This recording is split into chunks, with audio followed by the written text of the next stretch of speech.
Hello guys, ഇതിന് 3 ദിവസം holiday ഉണ്ടെങ്കിലും ഞങ്ങൾക്ക് ഹോസ്പിറ്റൽ ഫീൽഡ് ആയതുകൊണ്ട് ഒരുമിച്ച് അത് കിട്ടാൻ ഒരു വഴിയില്ല. പിന്നെ എനിക്കൊരു ഭാഗ്യം ഉണ്ടായെന്ന് വെച്ചാൽ ഈദിൻ്റെ അന്ന് തന്നെ ഒരു ഓഫ് കിട്ടി. പിന്നെ പിറ്റേന്ന് എൻ്റെ ഓഫ് ആയതുകൊണ്ട് തന്നെ 2 ദിവസത്തെ ഓഫാണ് എനിക്ക് അടുപ്പിച്ച് കിട്ടിയത് കേട്ടോ. അതുകൊണ്ട് തന്നെ എനിക്ക് ഭയങ്കര സന്തോഷമായിരുന്നു. കാരണം നമുക്ക് ഇഷ്ടപ്പെട്ട സ്ഥലത്ത് പോകാനും അതേപോലെ കുറച്ച് ഫുഡൊക്കെ എക്സ്പ്ലോർ ചെയ്യാനുള്ള സമയമുണ്ടല്ലോ.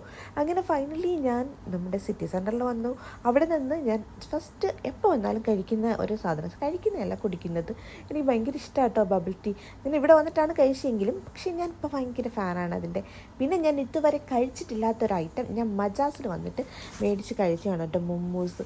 ശരിക്കും പറയാലോ, ഇത്രയും നാളായിട്ട് ഞാനത് ടേസ്റ്റ് പോലും ചെയ്തിട്ടില്ല. ഞാൻ ഫ്രൈഡാണ് മേടിച്ചത്. മജാസിൽ ഒരു വാട്ടർഫാൾ ഉണ്ടെന്ന് എനിക്ക് സത്യം പറഞ്ഞാൽ അറിയത്തില്ലായിരുന്നു. ഇവിടെ ബൈ ചാൻസിൽ വന്ന് എത്തിപ്പെട്ടതാണ്. അന്നേരമാണ് ഈ ഒരു സംഭവം ഞാൻ കാണുന്നത്. എന്തായാലും സംഭവം പൊളിയായി. തിരിച്ചു വരുന്ന വഴിക്ക് ഒരു ഐശ്വര്യത്തെയും കൂടെ മേടിച്ച് കഴിച്ചു. ഇനിയിപ്പോൾ ബാക്കി നാളെ ആവാം. Bye bye.